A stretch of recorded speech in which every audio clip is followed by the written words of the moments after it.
Imagine if you have your vision as the car with the right team. Imagine how quick that vision will come into the footsteps. Something that was taking 5 years takes 3 months. This morning is all about leadership and influence.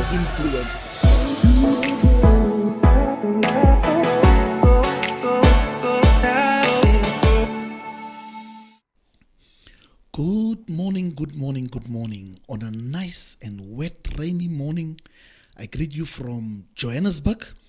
All our people of Mzansi who's tuning in, you know it's hardcore on a Tuesday morning at 9 on the Inside Show, the show of Dr. Carl Hendricks. He will not be joining us this morning, but you know I'm here. You've met me as a co-host, and we've had some good times on the show. We have confronted some sensitive issues, and you have come to know by now that there are no holy cows. We slaughter them on the show and we eat the meat, whether it's COVID, whether it's land reform, whether it's local government elections, whether it's the economy. We bring it here on a Tuesday morning at 9. We bring it hardcore. We take the gloves off and we make sure that our people are informed. At the end of the day, that's all that this show is about. Getting information out there so that our people can think for themselves, make up their own minds, and draw their own conclusions. I am so excited that you are tuning in, making the time, setting the time aside to participate. I'm going to look forward to your comments and your questions. We need to explore them here. We don't just want you to be a spectator. As always, Leandra is going to man the lines for us. Share your comments, ask your questions, and we're looking forward. This morning, I'm joined by two gentlemen from Operation Dudula. Now, they have captured the news in the last few months and in the last 3 or 4 weeks especially. The issue that they've put on the agenda, the issue of undocumented foreign nationals, is a high issue on the South African media agenda right now. It's just below the issue of the invasion of Russia into Ukraine, the petrol price, the collapse at Eskom and the load shedding, and then it is their campaigns. They have been a prominent news item, and we are so thankful that they have accepted our request to be here this morning. And we are here over the next hour to answer a simple question. Operation Dudula, are they causing problems or are they solving problems? Gentlemen, don't you just want to take a minute or two and just introduce yourselves? And I'm going to start here with DC, Mr. Dan Khadebe. He is the Deputy Chairperson of Operation Dudula. Just introduce yourself and say hi to our viewers. Good morning to all South Africans and your viewers as well. Sitting here as the Deputy Chairperson of Operation Dudula and ready to answer any question. Yeah, that man looks ready. He goes by the name of DC, as is popularly known. To my right, we have Reverend Enoch. Reverend Enoch, good morning and greet the viewers. Good morning to everybody. Good morning to the listeners all around the world. Patriots and compatriots, we're here to give a narrative. Okay. That is current of Operation Dudula. Thank you so much. Now, you are with me, Atifanel. I started here as an analyst now and then I became a co-host, and this morning I'm going to drive the show. Let's just jump right into it. Leandra, if you don't mind, if you can play for us a video so that we just get the discussion onto the road this morning.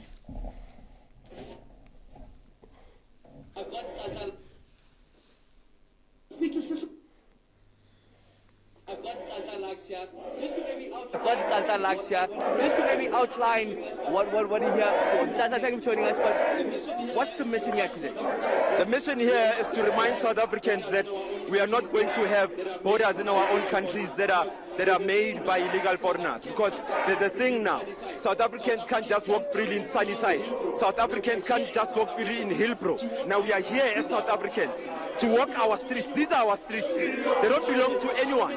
They don't even belong to government, because government is the people and the people are here. number one. Number two, we are here to ensure that the same bylaws that we are expected to enforce in Soweto and every other place in South Africa are enforced in dominated areas of illegal foreigners. I want to talk about the legality of it all, because in speaking to the police, they say that you're not allowed to go into any specific buildings if you don't have a warrant. It seems like you don't have a warrant here. So what are you going to do exactly? This is what's funny. I'm going to tell you what we're going to do. But let me tell you what's funny coming from our South African police. South Africans don't have a warrant to enter buildings, but the illegal foreigners entered the buildings without a warrant. We must think twice about this. Gentlemen, just a clip there to warm the ice and to get us off to the discussion. Operation Dudula. How old is it? Where is it from? And what is it exactly that you had in mind when you founded this movement? Okay. I'll give you two answers. Operation Dudula was initially formed around 1995 by the musicians led by Mzwakhe Mbuli and others to specifically fight the issue of music piracy. And then they carried on that fight up until maybe music migrated to digital. So, because issues have been escalating from then, we saw fake clothes, we saw hijacking of buildings, we saw this and this happening. No-go areas for South Africans in areas like Hillbrow, Uval, and Beria. And then we felt that it would be necessary for us to relaunch it around, it was in January 2021 when we relaunched Operation Dudula. Okay. To deal with bread and butter issues that are affecting our people daily. And in so doing, we said, no, let's start with the economic activities. You know, you have your industry side of, such as your tech shops, your corner shops that were started by South Africans, but you hardly find one South African or participating in that industry. And it's a multi-billion rands industry. You find Bangladeshis, Pakistani, and Ethiopians, they are the ones who are dominating that industry. In South Africa, they are just now consumers instead. So we said, well, we'll start it from there, and then we go up with tackling all the issues. Okay. Yes. So I'm just trying to have an understanding of the scope of your campaigns and of your interest. So is it limited to undocumented foreign nationals, or are there other issues that's also very high on your agenda? I'm just trying to assist the viewers to understand when we say Operation Dudula, is your singular focus undocumented foreign nationals, or they can also expect to see your name come up in other campaigns and other issues that need to be attended to, Reverend? Thank you so much. I think it's a brilliant question. It sets also the tone for Operation Dudula to be understood in a broader context, rather than in a limited context, as if Operation Dudula is more concentrated on illegal migrants. Fortunately or unfortunately, that is the fundamental principle of Operation Dudula at the moment, to deal with illegal migrants, but on a broader scale, on a broader context. I think Dan mentioned the question of the economy, the question of the influx of migrants flooding and crowding out the local economic community that is basically based in our townships, in our rural areas. So it clearly defines itself that there are more issues than the question of illegal foreigners. But as a starting point and as a point of departure, we need to clear the ground so that we can be able to deal with the issues that are affecting our communities and affecting our people in general. The question now of illegal migrants become high on the agenda because we have to clear the field. We have to ensure that areas such as Hillbrow, areas such as what do you call it? It's Hillbrow, it's Yeovil, it's Rosettenville, it's Sunnyside, it's Orange Grove, it's Sunnyside, also in Cape Town, in Port Elizabeth, in Durban, all those areas. There's a question of crime as well. The question of... But before we get there, we're going to dive into that. Sorry for interrupting you there, Reverend. I just wanted to deal firstly with scope so that we understand. Yes, Operation Dudula, founded in 1997, relaunched in January 2021, and it means to push. Am I right? To push what? To push away what is not required in the country. Actually, Dudula in itself, it's a word it's a good word, meaning pushing away with force, not taking prisoners. Okay. It's a word that signifies the intent and the intention of our people to reclaim what is theirs. Okay, so let's get into this morning. How big is the problem in your view of undocumented foreign nationals? Is it at crisis level? Is it at concern level? How big is it that you have decided to pay so much focused attention to it? It's at a crisis level, that's what I can say. The health department is suffocating.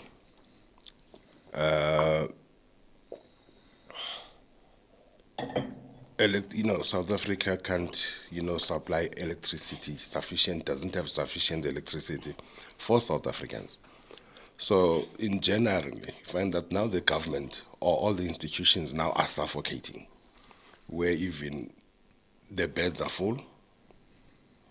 And among those people, a majority of them will be these undocumented migrants in the country. Okay, so you say there's an impact on hospitals. What else? Employment. Explain in what way? In a manner that you've got companies that who take advantage of these illegal immigrants, employing them over South Africans for the purpose of exploiting them as well. Okay. You understand? And also they can be unionized. They can be unionized. So there's the issue of slave wages, but there's also an issue of knowing that they can be unionized. Exactly. So you're also weakening your labor formations. Exactly. What else? So hospitals, it's labor. Education, the schools are packed. Yes. Whereby you find it's very painful that 4 weeks after schools reopened this year, you still had hundreds of South African children who couldn't get spaces on But schools. if you're an undocumented foreign national, where do you get the papers to get your child into a school? Does it not follow that if I'm undocumented, my children are undocumented, there's no birth certificate and there's no vaccination record or a card that I can get from a clinic, how is it possible that we then find that the undocumented foreign national can have a child in a school? I think you should be aware at this point in time that there's been some discoveries of fake documents, of fake permits, fake passports, fake ID documents. So you're also bringing the issue of corruption at Home Affairs into the discussion now. It's an integral part of it all. Because everybody that is legit in the country obviously have to follow the due process of the law in terms of regulations and all that, all those processes. So we are confronted with a humongous problem that does not only sit at the desk of the Home Affairs, but also extend to other desks within the administrative scope of our government.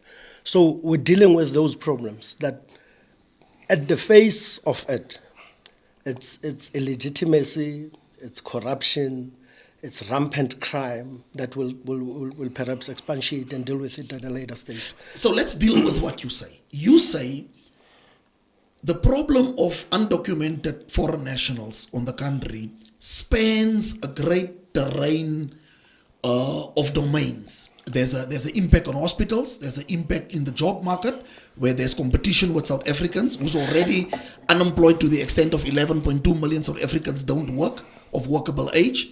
You say there's an impact on our education system, there's an impact on government municipal services like electricity, water, sewer. You say there's an impact on crime, there's an impact on corruption now.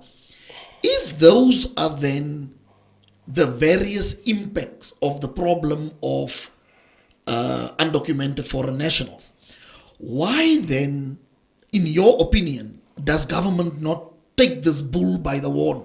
Why don't we see government lead this campaign? Why do we see Dudula leads this campaign? Why do we see the Patriotic Alliance and the Ndate Mashaba's party, Action SA, are the more vocal players? I think between the three of you, you are the more vocal entities. Why is government not leading? If these tuck shops are unlicensed, licensing is a government function. Border control is a government function. Hospital management is a government function. Crime is a government function of the police. Why, in your opinion, don't we see government lead this fight? The simplest answer I can give you maybe is that the government has collapsed. That's what we can say. Because this is not something that happened last year. It has been growing over the years for the past 20 years. And if government had done or was doing something about this, then we wouldn't be having Operation Dudula today. We've got Operation Dudula because South Africans realize that the country is sinking, the country is slipping away, government is not doing anything. And then as South Africans, this is our country, we love it. Because those government officials at the end of the day, let's be realistic, they don't own this country. It belongs to the people. So that's when then people decided to formalize themselves and form the Operation Dudula so that they can reclaim their country back into their hands, reclaim the economy. Because, you know, this issue that we were just talking about, it's very deep. Because you might be legally in the country, your passport is valid. It gets deeper because we have to check, does the validity of passport, does it interpret to work permit? Okay, that's a second. It gets deeper. I want us to come to that a little later on some of those issues.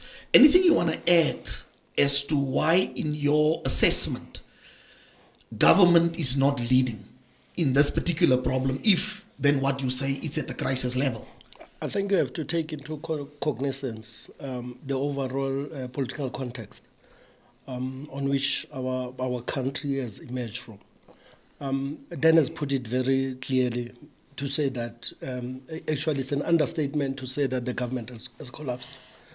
The Zondo Commission has actually proved beyond reasonable doubt that there is a state of capture. But the state of capture extends to the inefficiency and inadequacy in terms of capacity to do what is required in the country, to follow through the constitution of the country. I mean, what Operation Dudula requires is just the government to implement the due processes of the constitution, the meaning of borders. If our borders are porous, it clearly indicates that the first line of defense of South Africa is in tatters. So I want us to do a deep dive on that issue that you've just raised. Just to the viewers, thank you for remaining engaged to the program this morning. For those who may have joined us late, I'm your host this morning, Atifanel, who's normally your co-host alongside Dr. Hendricks, who's not joining us this morning. We have here two gentlemen from the senior leadership of Operation Dudula, and we're asking the question this morning, Operation Dudula, is it causing or solving problems? I am interested as to why Operation Dudula takes its campaigns directly to the hotspots where undocumented foreign nationals are believed to be.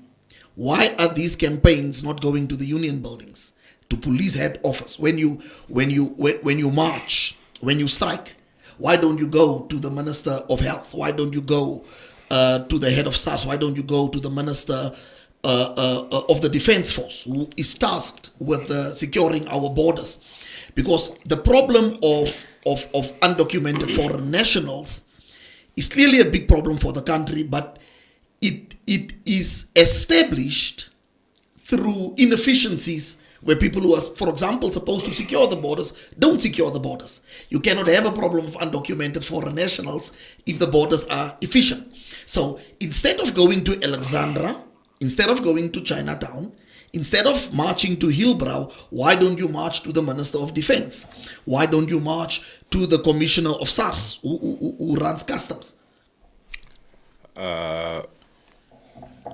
I don't know if that will make any difference if somebody is dismally failing to do his job, so much into him, I don't see it improving or having any impact. But in any case, on the 26th of August 2021, we took it to the Union Building, to the President himself, with the hope that he's gonna filter the message down to various ministers, because they were hitting like 4 birds with 1 stone, because we go to the President with all our concerns listed down, so with the hope that he was gonna filter it down to the ministers.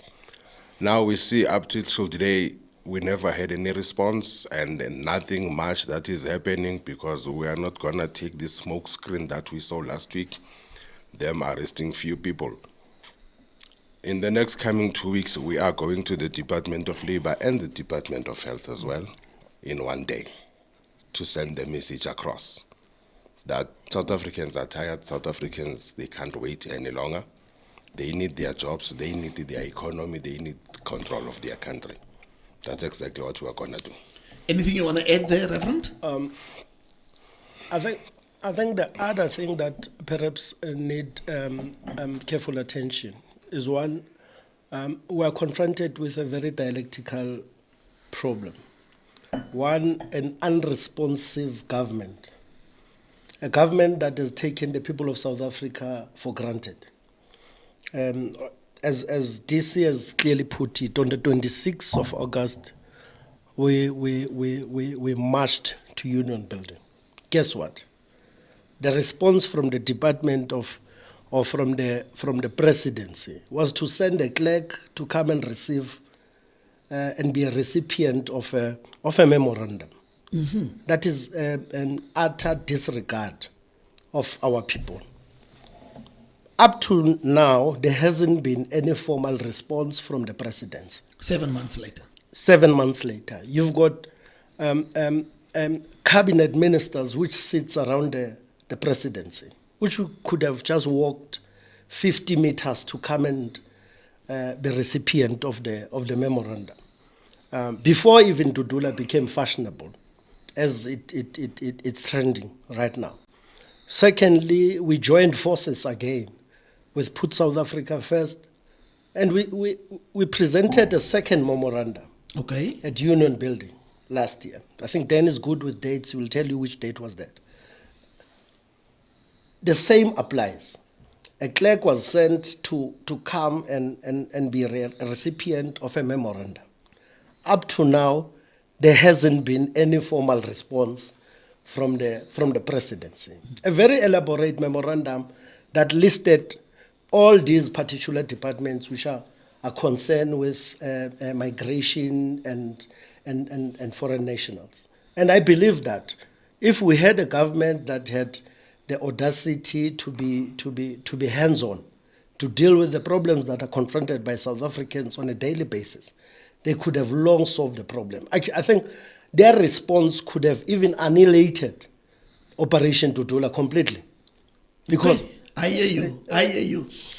Leandra, how are we doing on the lines? Are we having some comments, some questions? Not yet.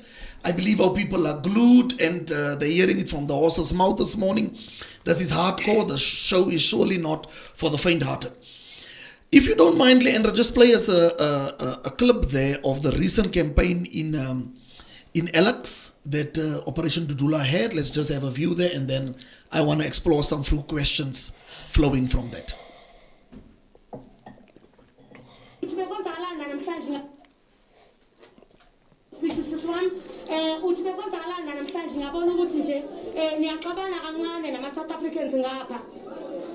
bayilwisa banda barihamba yale amakaya ingendawo ila kutirheni kwenu la phela etirisana bona la bayine lama kutirisana na vo one South Africa one foreign itama totirisana aphele abantu kwenkazi le phendle ngayishabisa ngayihutla yibe isaseka phendle imakana sosho babuya abantu bana kushabisa bade kwenu batana 1.3 rand batana 1.3 rand asina malu batana. Okay, let's stop there. We just get some form of translation.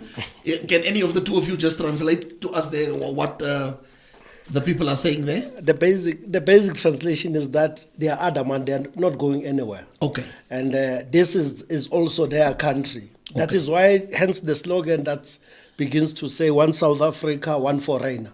Okay. So they've elevated themselves to be equal to the South Africans. And Okay. I think we should put this narrative very clearly and substantively so that it should be understood.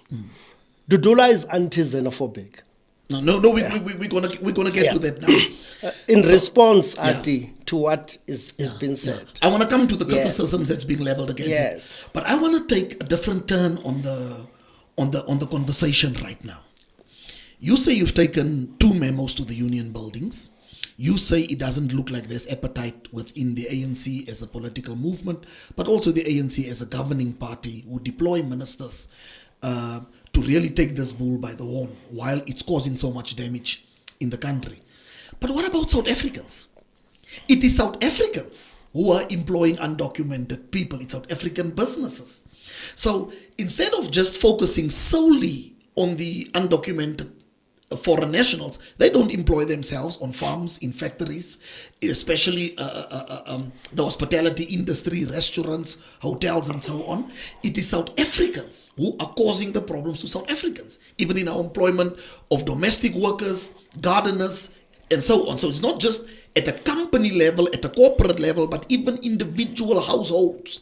So, and thirdly, even on the tuck shops with the expired goods, we don't need the operation to Dudula if South Africans just stop buying from tuck shops owned by foreign nationals. Why do you think this lack of patriotism exists? That talks to the inefficiency of government institutions, like your labor department, your SAPs, because the law states clearly that it is illegal, it's a criminal offense to employ an undocumented person. It's a criminal offense. But now, for that to go on for years unnoticed, where is the Department of Labor which is supposed to inspect? Where is SAPS that's supposed to enforce and arrest? Now it takes us back to the inefficiency or the unwillingness to enforce the law. Okay. Because it's either they don't have the capacity. But that's one aspect, DC. One aspect is government. I'm dealing with the other role players here. I'm saying if I came through the border from Mozambique or Zimbabwe or wherever, and I'm here illegally and I'm undocumented, I'm not an asylum seeker, I'm not even applying for asylum, I have no intention of formalizing my residency. I get employment on a farm or in hospitality or in security or as a gardener or manual labor or as a domestic worker in a household. We've dealt with government inefficiency and lack of appetite.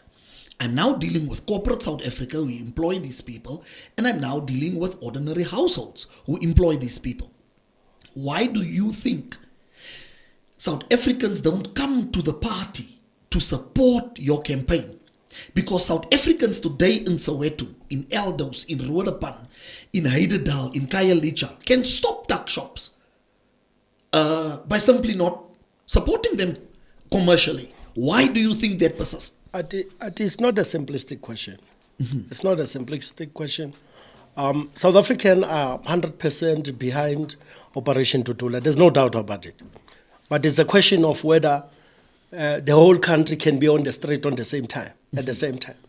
But you can ask and conduct a survey currently in Soweto, in Gugulethu, in Nyanga, in Gqeberha, in Mlazi, in Guamashu, in Tshwane, wherever, in Rustenburg, you'll get an overwhelming majority of the people in support of this particular operation. But answering your question directly, our people have been caught up in an economic mayhem that has left them with no particular choice. Okay. For instance, the infiltration of the illegal migrants into the local economy and occupying space and taking over the spaza shops that have not been supported by any government department for the last 25 or 30 years, for that matter. And the shops that have been there since the invention of apartheid, which are closed even now. So there is no intention on the government to actually reinvigorate and give life to the local economy. Have you engaged small business development about this? Are there no plans by the minister who can clearly see the competition is lopsided, and that as a Department of Small Business Development, there's no program to support South Africans' re-entry? I think we have to begin from where things start. Yes, One, sir. it's an awareness, is to make our people aware where we are. Secondly, is to introduce programs that are going to elevate our people from the doldrums, the economic doldrums that they found themselves in, so that they can be elevated to a state whereby they can be self-sustainable. They don't have to rely on Pakistanis, on Bangladeshis, on Ethiopians and Eritreans to come and start shops. I mean, whatever that they are selling, it's something that we can sell ourselves. But the question, as our people, do they have the capital, the economic capital to start this particular business? I mean, we've been sold a red herring. When our government came into power, we thought that the first thing that is going to be taken into cognizance was the upliftment of the socio-economic conditions of our people. Unfortunately, statistics can prove beyond reasonable No, we're the doubt. most unequal country in the Exactly. world. We have youth unemployment of 62%. We have 11.2 unemployed. So what does that tell you? For instance, the secondary economy, which is our manufacturing, which is our commercial businesses, your franchise businesses, they are receiving a sting because they can't meet their margins. Therefore, in order to aggregate their profits, they have to short-circuit their costs. Therefore, the question of employing migrants and giving them a pittance, it actually gives them leverage to compete. Exactly. Against the very migrants. They are not paying taxes. They are not contributing to the fiscus. They are not contributing to the medical. We don't have the fingerprints on the databases Exactly. for criminal investigations Exactly. Therefore, then mention very important. The custodians of the integrity of the country, which is the South African Police Force, the South African National Defence Force, the Metro Police and municipalities, are not coming to the party. But isn't it interesting, Bradisi, during COVID, especially during COVID level 5, we've seen how many people were murdered by the army. There's a lot of civil and civil cases and criminal investigations. We've seen how many people were abused, manhandled criminally by the South African police during level 5 lockdown in the name of maintaining order as per the regulations of an emergency. Isn't it interesting that our own armed forces act unrestrained against South Africans, brutal, and regarding migrants, there seems to be a different thing. What is your take on this?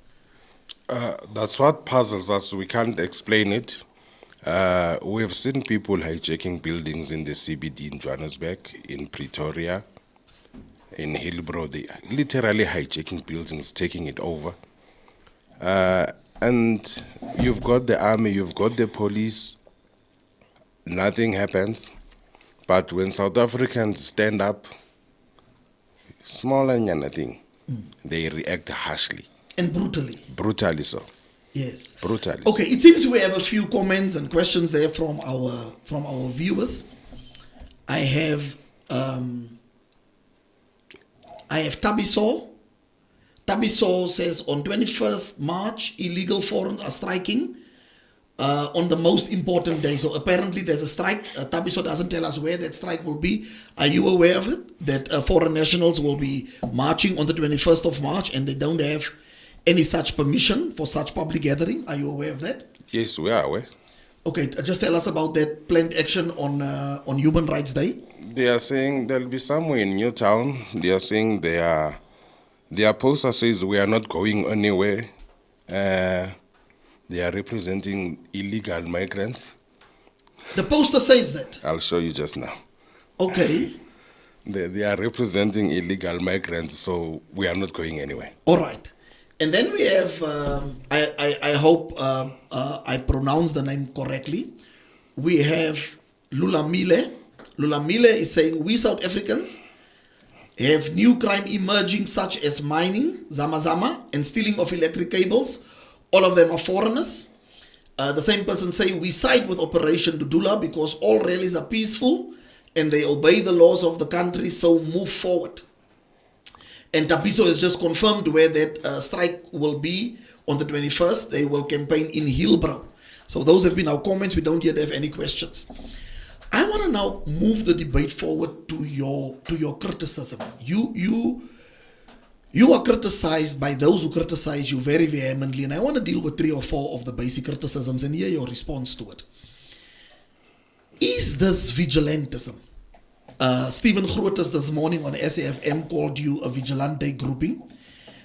His guest from the Institute of Security Studies compared you to Pagat and other similar type of mob justice formations. Is this merely a scheme so that the assets and wealth of foreign nationals can be repossessed in the name of a worthy campaign? I normally say it's important. The first step is always important. There's been a comment, before I answer your question. Okay. There's been a comment on the collapse of the rail system. There's been a comment on the infiltration of the mining industry. Those are not just your sub-economy sectors. These are critical areas. No, absolutely. There is no doubt that as we speak from now, there's no train that is running from Naledi to Johannesburg. So the majority of the people that were supposed to be boarding trains, where are they now? Where have they gone to?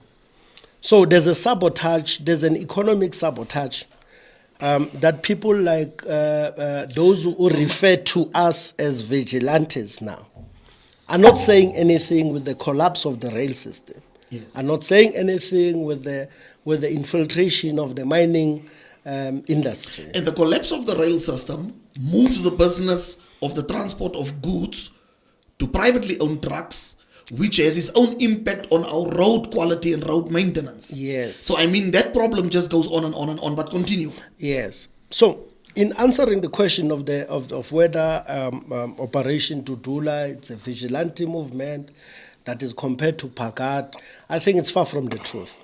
I think we know exactly what is Operation Dudula. And we don't have to appeal to each and every South African so that Operation Dudula can be legitimate. But the struggles that Operation Dudula is confronted with are bread and butter, are issues that are at the eyes of everybody else, are issues that are confronted by every citizen. For instance, Stephen Groothuis cannot even walk at Pretoria Street in Hillbrow, daylight, without being mugged and robbed, without his cell phone being taken. And we know who are those people who are doing that. Those are foreign crimes that have migrated to South Africa that we never had those crimes before. But is it fair, DC, to South Africa has its own violent crime history. South Africa has its own crime problem, which cannot be disputed. Our murder rates, our hijackings are some of the highest in the world. Our murder rates compare to certain countries who are at war, and we are not at war. Is it fair? Is there any studies or proof that we can advance to say there's a direct link between foreign nationals in the country and the increase of certain crime, and especially violent crime? And just before you answer, I just want to read for the purpose of the viewers the particular march that we were alerted to by one of the people who commented. And the march is called March Against South African Laws. 21 March 2022, and then they say where it will be. in Hillbrow, and then it's starting at 9 a.m. And this is what is shocking to me. The march says immigration laws must fall. As illegal immigrants, we are going nowhere. Can we lay the increase in violent crime before the doors of migrant communities? I don't understand when we are saying we've had, we've got a history of violent crime. When you say history stretching from when? Because we always say that, yes, we've got our domestic challenges. We grew up knowing that we've got our car thieves stealing cars, stealing radios, stealing wheel caps and all that, robberies and whatever. But it got to a point, and we are linking that to the illegal migrants because the levels increased just after we have let our guards loose on our borders. Then when we saw this influx, and then we saw an increase on violent crimes, we have had evidence of mostly 4x4s being discovered attempting to cross Komati border and towards Mozambique. We saw in the news hundreds of vehicles stuck, kept in one of the police stations in Mozambique, and they can't bring them back. They were discovered that side. All those vehicles were hijacked in South Africa. Okay. So you're talking about things that you've actually seen and what you actually experience on a daily basis. And like you say, Stephen Groters, like myself, we in the middle class, we don't live where there's spaza shops. We don't compete for a place in the queue at a clinic. We don't compete in for all those matters that we have earlier spoken about. We don't compete for jobs in the entry level jobs to the economy, like semi-skilled and skilled workers. I get that point. Let's rather we challenge him to go to Orange Farm, sleep there for 7 days, and then he comes back after 7 days. He will talk again. Let me go to the second criticism leveled against you a lot: xenophobia. Personally, my political orientation is Pan-African. I'm a Pan-Africanist. I'm a follower of Busak, so Bukwe, and I subscribe to black consciousness. I understand what happens in continental politics and the continental identity. What do you say to people who say that your campaign is anti-black? Because this campaign doesn't focus on Chinese who's illegally here, on Russians who's illegally here, on Portuguese who's illegally here, on anyone else who's illegally here. It only focuses on those who are our own kind. Ati, let's start here. What is xenophobia? How do you define xenophobia? How do you break it down and give it a context? Xenophobia is a phobia of anything that is foreign. It's a phobia of something that comes into your vicinity that is not that you cannot acquaint yourself with, and you cannot begin to establish the principles on which Operation Dudula is built on the platform of xenophobia. We love our African brothers to bits. Actually, we would love to establish another Operation Dudula in Zimbabwe, Operation Dudula in Mozambique, Operation Dudula in Lesotho, Operation Dudula in China, so that everybody that is there who's not complying to legal requirements must be deported. Okay. And that is what is happening. And we are saying that. We are saying that Operation Dudula must be viewed within the context of building African unity and building African economic and social development. We are saying that we cannot let our countries dilapidate on their own and go and stay in other countries and hoping that a magic will happen that will resuscitate the economies of our own countries. Okay. Within the African context, I normally said, I was saying even yesterday when I was making a clip to say that Dudula is an Africanist movement. It's an African biased movement. We are not anti-African, but we want to hold hands with our African brothers to say that let us go and rebuild. For instance, the dilapidation of Zimbabwe how do you rebuild Zimbabwe when half of Zimbabwe is in South Africa? The 25 to 27 year civil war of Renamo and Frelimo in Mozambique that has kept the economy of Maputo and the entire Mozambique to the gutter.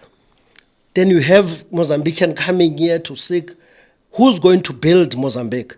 Okay. So we're saying that as Operation Dudula, our operation, it's a spiritual operation as well.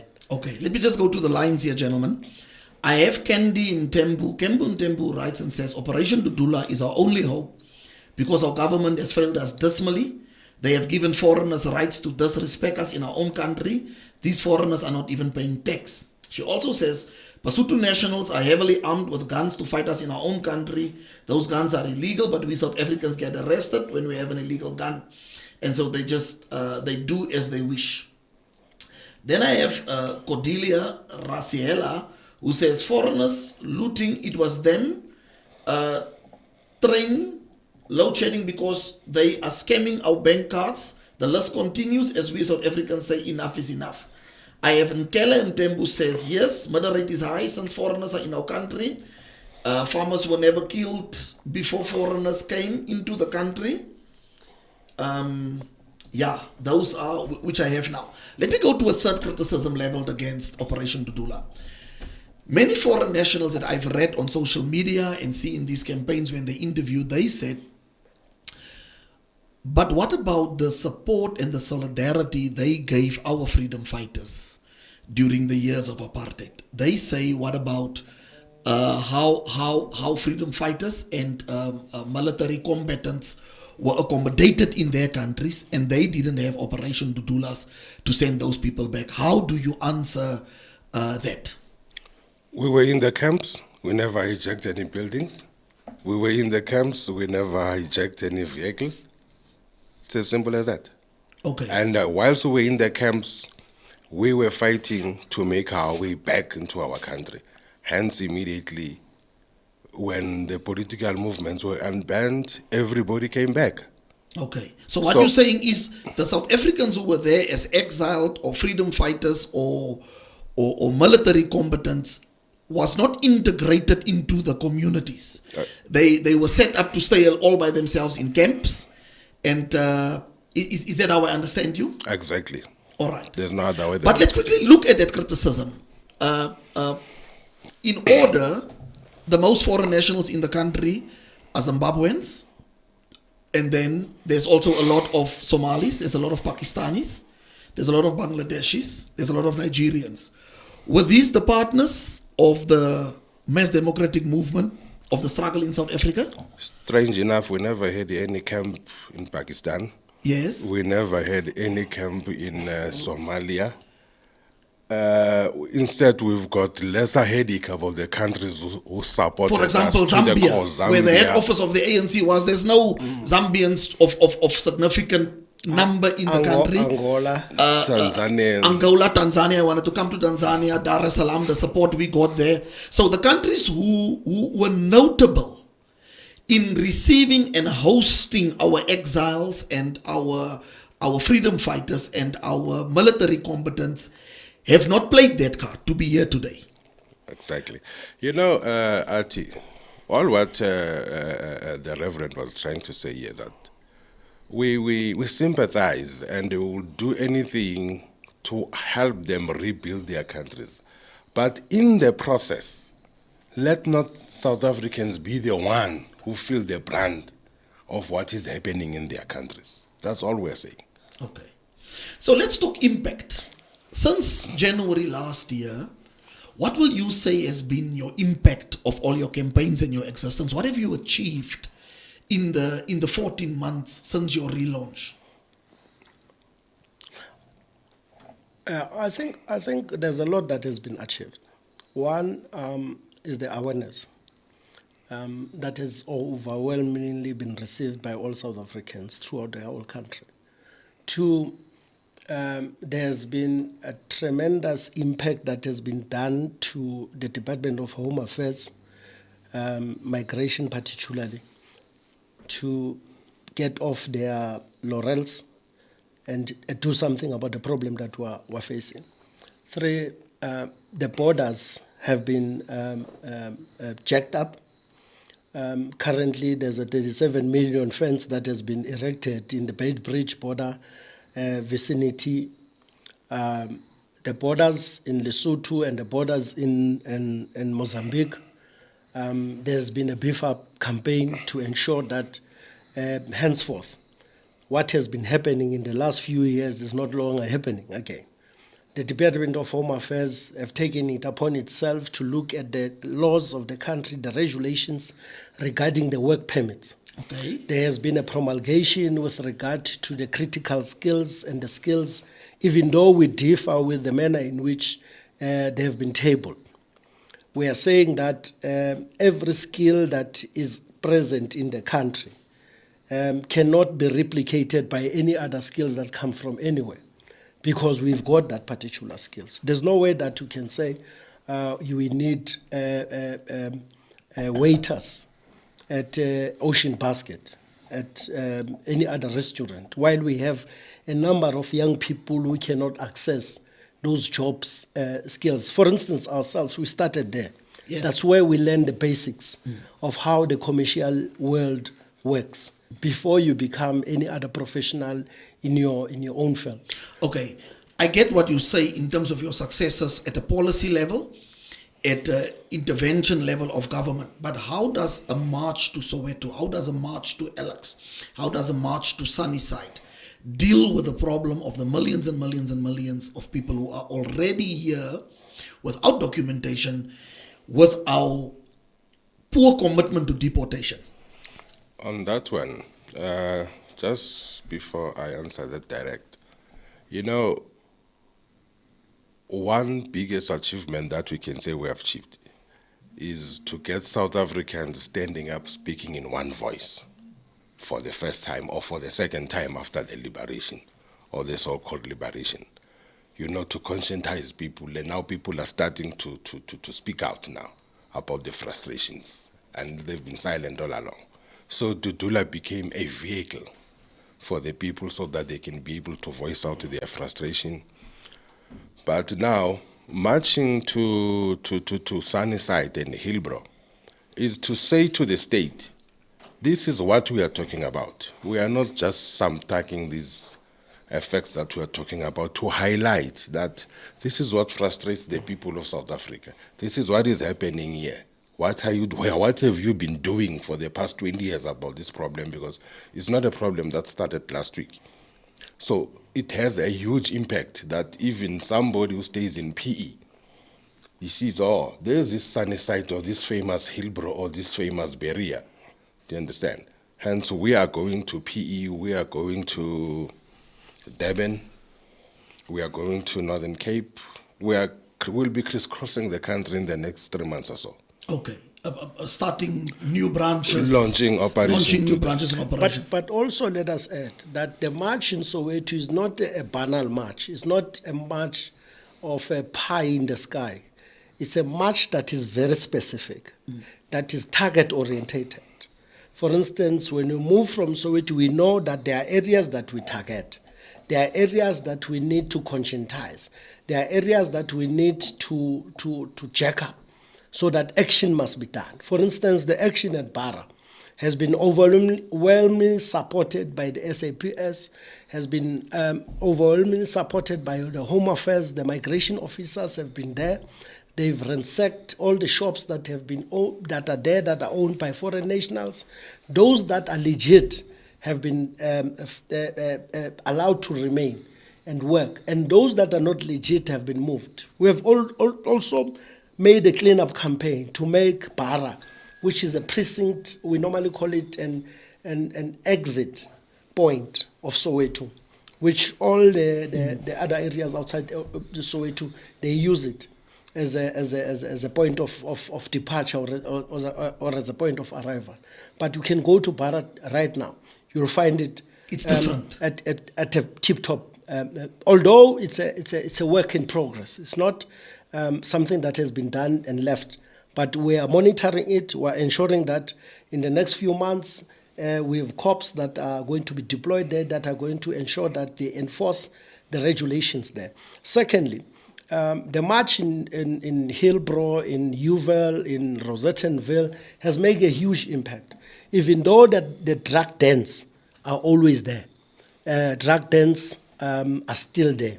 They still persist. We haven't made so much impact in terms of ransacking each and every building.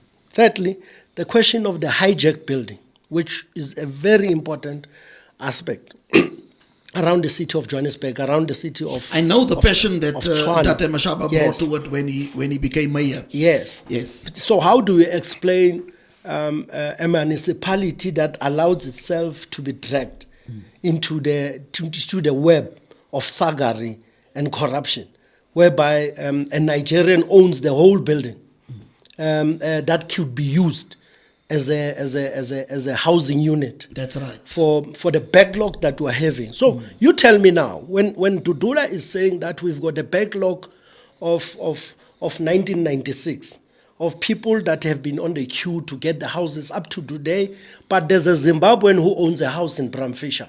There's a Mozambican who owns a house in Freedom Park. There's a Malawian who owns a double-story mansion in Sandton. How do you reconcile those particular inefficiencies and deficiencies? Now, Operation Dudula is raising that. Now you have a Stephen Crotes who hardly can contribute to a development in any particular area. And so these are vigilantes. These can be equated to Pagat. Pagat will answer their own stories. They've got their story to tell as well. But now we are also fighting a question of Nyaupe, whereby the young people of our communities cannot access skills development centers. In Soweto, I can challenge you now, Ati, and say, just point me one skill development center in Soweto. Soweto, remember, is a community that is having more than 2 million residents. How many skills development centers are there? Now you've got matriculants, more than 300,000 matriculants who just exited the secondary school level. Where are they going to? I hear you. Gentlemen, we are completely out of time. I wanted us to explore at least one more thing before we sign off, and I let you give your final input. I just want to thank the viewers for having stayed on. We have about 3 minutes to go, and then I must land this plane. Where to from here in terms of your campaigns? I heard DC said you're going to other provinces. How does your funding model work that enable you to do these operations and support them? How do you survive? We don't have any form of funding. I'll give you a typical example. If maybe the bus costs 50 rands to Pretoria, every member of Dudula will be participating on that trip. They pay. They fork from their pockets. Now, that which is an indication of how desperate they are that they get the message across. So Dudula doesn't have any form of funding. It depends on its members. Okay. Yes. But we're also making a clarion call. We're making a clarion call to all South Africans to support this operation. In a few days to come, we'll be making it public in our website. We shall be developing a website so that they can be able to make contributions to this particular noble. This is a noble cause. This is a cause of extricating our economy from the doldrums of poverty. This is a clarion call to redevelop and redesigning our local economies. We are saying that we want our people to own their business. We want our people to own wholesale industries so that they can be able to practice bulk buying and buy at a lesser price and be able to make a profit. We are making a clarion call that South African must be able to support each other. These are the principles and the values on which Operation Dudula is made. And I don't think there's anyone else who could be saying we are a vigilante movement, we are anti-xenophobic, we are xenophobic and so on and so forth. But the principles on which this movement is built is to agitate South Africa and to jack it up to a comfortable economic and socio-economic growth and development that can be appreciated by all and sundry. Yo, what a start to a Tuesday morning. It feels like I had steak early in the morning. That's how heavy the issues are that we've discussed here. Certainly no light issues. Certainly issues that's very high on the agenda. For those who support the work you do, they do so passionately. For those who don't agree with the work you do, they do so passionately. Wherever you stand on Operation Dudula, there's surely no position on the fence. And you evoke very strong emotions. Final words from you, just saying goodbye, something that you just want to leave the viewers with, DC? Is just to say to all South Africans that mobilize yourself, get yourselves organized, make sure you reclaim your cities back, you get rid of any form of crime within your cities. We reclaim our country back into our hands as South Africans. No, thank you. Ref Enoch? Thank you so much. Thank you so much for the opportunity that you gave us. Thank you particularly to the participants, Lulamile, Tembi, Cordelia, Mtembu, and some of the viewers that came up. But we are saying Dudula is here to stay. Okay. And Dudula is going to Dudula everything that is undesirable. We're taking our country to the highest level that it belongs. Viva Operation Dudula. To our viewers, there you have it from the horse's mouth. You make your own decisions. You arrive at your own conclusions. You make up your own mind. Our job here on the East Side Show is to put the information before you and allow you to engage us. Thank you so much for your time, your comments this morning. Please register on the platform, ring that bell. And we see you next Tuesday at 9 o'clock with another installment of matters that are very important to the South African narrative. You have a fabulous Tuesday. To Leandra and our team, our producer, thank you for the support. In the background, what a lovely engagement we had this morning. Thank you, gentlemen, and take care. Thank you.